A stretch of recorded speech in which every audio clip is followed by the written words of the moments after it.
فرمایا کہ پھر ٹھیک ہے تم جاؤ اور ان کے ساتھ اپنی خالہ کے ساتھ اچھا سلوک کرو، کیونکہ جو خالہ ہوتی ہے وہ ماں کے حکم میں ہوتی ہے۔ واقعہ کچھ اس طرح سے کہ حضور صلی اللہ تعالی علیہ وآلہ وسلم کے چہیتے چچا حضرت سیدنا حمزہ رضی اللہ تعالیٰ عنہ، جن کو کہ بے دردی سے شہید کر دیا گیا تھا، تو جب وہ شہید ہو گئے تھے تو ان کی جو لواحقین تھے، تو ان میں ان کی ایک چھوٹی صاحبزادی بھی تھی، اور چھوٹی بچی کا نام تھا امامہ۔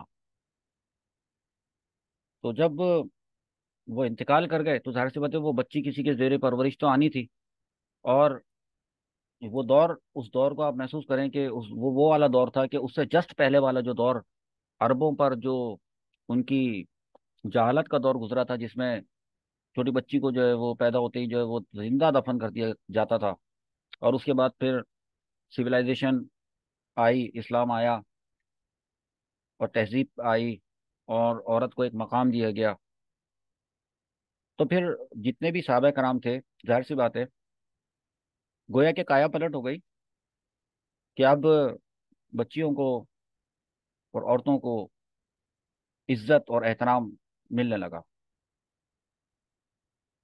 تو ایسی صورت میں جب حضرت سیدنا حمزہ رضی اللہ تعالیٰ عنہ، جو چچا ہیں حضور صلی اللہ تعالی وسلم کی، جب شہادت سے ان کا انتقال ہوا اور ان کی چھوٹی بچی، اس کی پرورش کا معاملہ آیا، تو تین صحابہ کرام جو ہے وہ کھڑے ہو گئے اور انہوں نے کہا کہ یا رسول اللہ، ہم جو ہے وہ اس بچی کی کفالت کریں گے۔ حضرت علی اس میں شامل تھے، حضرت سیدنا جعفر رضی اللہ تعالیٰ عنہ، اور حضرت سیدنا زید بن حارثہ رضی اللہ تعالیٰ عنہ، تینوں۔ بلکہ حضرت علی رضی اللہ تعالیٰ عنہ نے تو آگے بڑھ کر بچی کو گود میں اٹھا لیا کہ مجھے کرنے دیں اس کی پرورش۔ یہ وہ کایا پلٹ ہے کہ پہلے زمانے میں، اس سے پچھلے زمانے میں بچیوں کے ساتھ ایسا سلوک کیا جاتا تھا، اور اب یہ وہ زمانہ آیا کہ جب ایک بچی ہے اور اس کا وارث جو ہے وہ انتقال کر چکا ہے، تو لوگ جو ہے وہ اس بچی کی کفالت کرنے کے لیے آگے بڑھ رہے ہیں، اور ثواب کے لیے، اپنی آخرت، دنیا اور آخرت بہتر بنانے کے لیے تین دعوے دار جو ہے وہ کھڑے ہو گئے۔ تو حضرت علی رضی اللہ تعالیٰ عنہ نے عرض کی کہ یا رسول اللہ صلی اللہ علیہ وسلم، یہ میری چچا زاد بہن ہے۔ چچا زاد بہن ہے نا حضور صلی اللہ تعالی وسلم کی ہوئی نا وہ، کیونکہ حضرت علی رضی اللہ تعالیٰ عنہ کے والد صاحب کا نام تو ابو طالب، اور ابو طالب جو ہیں وہ ان کے بھائی حضرت حمزہ رضی اللہ تعالیٰ عنہ کے، یعنی اب والد کے بھائی یعنی چچا، اور یہ ان کی بیٹی تو یہ چچا زاد بہن، اور ایسے ہی حضرت جعفر صادق رضی اللہ تعالیٰ عنہ، وہ بھی انہی کے حضرت ابو طالب کے بھائی اور حضرت سیدنا حمزہ کے بھائی رضی اللہ تعالیٰ عنہ اجمعین۔ تو حضرت علی کھڑے ہوتے ہیں اور بچی کو گود میں لے لیتے ہیں، کہتے ہیں کہ یا رسول اللہ صلی اللہ تعالی وسلم، یہ میری، یعنی اب وہ یہ ثابت کرنا چاہتے ہیں کہ میری قرابت داری اور میری رشتہ داری قریب کی ہے، کیونکہ میری یہ چچا زاد بہن ہے، اور میں نے اس کو سب سے پہلے اپنی گود میں بھی اٹھا لیا ہے، تو اس لیے مجھے تو اس کی پرورش کا حق ملنا ہی چاہیے۔ تو اب دوسری جانب جو ہے وہ حضرت سیدنا جعفر رضی اللہ تعالیٰ عنہ تھے، انہوں نے بھی حضور صلی اللہ تعالی وسلم سے گزارش کی کہ یا رسول اللہ صلی اللہ علیہ وسلم، یہ تو میری بھی چچا زاد بہن ہے، بلکہ اس سے میری ایک اور یہ بھی رشتہ داری ہے کہ اس بچی کی جو خالہ ہے وہ میری بیوی ہے، یعنی میری زوجہ اس بچی کی خالہ ہیں، تو اس لیے میرا تو ڈبل رشتہ ہوا، تو اس لیے میں پرورش کا زیادہ حقدار ہوں۔ جو تیسرے صحابی تھے حضرت سیدنا زید بن حارثہ رضی اللہ عنہ، انہوں نے عرض کی کہ یا رسول اللہ صلی اللہ علیہ وسلم، جو حضرت حمزہ ہیں یہ میرے دینی بھائی ہیں، اور ان کی شہزادی ہے، تو میں اسلامی اخوت کے تحت جو ہے وہ میں چاہتا ہوں کہ میں اس کی پرورش کروں۔ حضور صلی اللہ تعالی وسلم نے ان تینوں صاحبان کی بات سنی توجہ سے، اور پھر ایک کے حق میں فیصلہ کیا۔ اب وہ آپ جو فیصلہ کیا نا وہ میں آپ کو بتاتا ہوں، پہلے آپ سوچیں، ایک طرف حضرت علی، ایک طرف حضرت جعفر صادق، اور ایک طرف سیدنا زید بن حارثہ، حضرت علی کا رشتہ یہ ہے کہ وہ ان کی چچا زاد بہن ہے، وہ بچی جس کو وہ پالنا چاہتے ہیں، جبکہ حضرت جعفر رضی اللہ تعالیٰ عنہ کا معاملہ یہ ہے کہ وہ ان کی بھی چچا زاد بہن ہے، لیکن ساتھ میں ان کی جو زوجہ ہیں وہ اس بچی کی خالہ ہیں۔ اور پھر وہ جو تیسرے صحابی ہیں ان کا ویسے کوئی خونی رشتہ نہیں ہے۔ اور حضرت علی رضی اللہ تعالیٰ عنہ کے بارے میں تو حضور صلی اللہ تعالی وسلم نے فرمایا نا کہ اے علی، تم مجھ میں سے ہو اور میں تم میں سے ہوں، تم مجھ سے ہو میں تم سے ہوں۔ لیکن جب فیصلہ کرنے کا وقت آیا، تینوں کی بات سنی اور اس کے بعد فرمایا کہ خالہ جو ہوتی ہے وہ تو ماں کے برابر ہوتی ہے، لہذا چونکہ حضرت جعفر کی جو زوجہ ہیں وہ اس بچی کی خالہ ہیں، لہذا یہ بچی رہے گی حضرت جعفر کی پرورش میں۔ یہ ایک بڑی امپورٹنٹ بات سمجھ میں آئی ہے اس سے۔ ٹھیک ہے، اگر پرورش کا کوئی ایسا مسئلہ کبھی انسانوں کی زندگی میں آتا ہے تو وہ مفتیان کرام سے جو ہے وہ رہنمائی حاصل کر سکتے ہیں کہ اگر ایک طرف پھپھی ہو، پھپھی بھی اپنے بھتیجوں کو بہت پیار کرتی ہیں، اور کہیں خالہ زیادہ کرتی ہیں، کہیں پھپھی زیادہ کرتی ہیں، لیکن حضور صلی اللہ تعالیٰ علیہ وآلہ وسلم زیادہ بہتر جانتے ہیں، تو انہوں نے یہ فیصلہ کیا۔ اور حضرت جعفر بن ابی طالب کو یہ پرورش کا حق دیا کہ ان کی زوجہ جو ہے، جو خالہ ہیں، وہ انہیں پالیں گی۔ تو فقہاء کرام اسی بنیاد پہ یہ فرماتے ہیں کہ ماں ہو گئی اور نانی ہو گئی، ان کے بعد جو ہے نا وہ اگر کسی بچی کو پرورش کا حق دیا جائے گا تو خالہ کو دیا جائے گا۔ اور یہ جو حدیث آپ نے ابھی سامنے ہے آپ کے، تو اس حدیث میں اس بات پر بھی دلیل ہے کہ خالہ کو جو ہے نا وہ پھپھی پر ترجیح دے دی گئی ہے۔ ویسے آپ دیکھیں، یہ جو بچی ہے کہ جس کی پرورش کا حق جو ہے وہ حضرت علی رضی اللہ تعالیٰ عنہ کو نہیں دیا گیا، حالانکہ حضرت علی ان کے چچا زاد بھائی تھے۔ حضرت جعفر صادق رضی اللہ تعالیٰ عنہ کو دے دیا گیا، وہ بھی چچا زاد بھائی تھے، لیکن اصل میں تو اس لیے دیا گیا کہ ان کی زوجہ کے حوالے کیا گیا نا، ان کی زوجہ خالہ تھی۔ تو کیا اس بچی کی اس وقت کوئی پھپھی نہیں تھی؟ کیا پھپھی تھی اس وقت موجود؟ پھپھی کا مطلب کیا ہوگا؟ وہ کس کی بیٹی ہوں گی؟ حضرت حمزہ رضی اللہ تعالیٰ عنہ کس کے بیٹے ہیں؟ وہ حضرت عبد المطلب کے بیٹے ہیں، جو حضور صلی اللہ تعالی وسلم کے دادا ہیں۔ اسی طرح حضرت عبد المطلب کے اور بیٹے بھی ہیں، ٹھیک ہے، جیسے کہ حضرت عبداللہ رضی اللہ تعالیٰ عنہ حضور صلی اللہ تعالیٰ علیہ وآلہ وسلم کے والد صاحب ہیں۔ اور ابو لہب اور ابو جہل کا تو معاملہ ہی چھوڑیں، اور بیٹے کون ہیں؟ یہ حضرت جعفر رضی اللہ تعالیٰ عنہ، حضرت حمزہ رضی اللہ تعالیٰ عنہ، یہ سب ان کے بیٹے ہیں۔ ان کی بیٹی بھی ہیں، تو ان کی جو بیٹی ہیں ان کا نام ہے صفیہ، صفیہ بنت عبد المطلب۔ تو وہ جو بی بی صفیہ بنت عبد المطلب ہیں، تو وہ اس بچی کی کیا ہوئی؟ جیسے یہ سارے اس بچی کے چچا ہوئے، حضرت عبد المطلب کے جو جو بیٹے ہیں، تو حضرت عبد المطلب کی جو بیٹی ہیں وہ اس کی پھپھی ہوئی۔ تو اس وقت بچی کی پھپھی صفیہ بنت عبد المطلب موجود تھی، خالہ بھی موجود تھی۔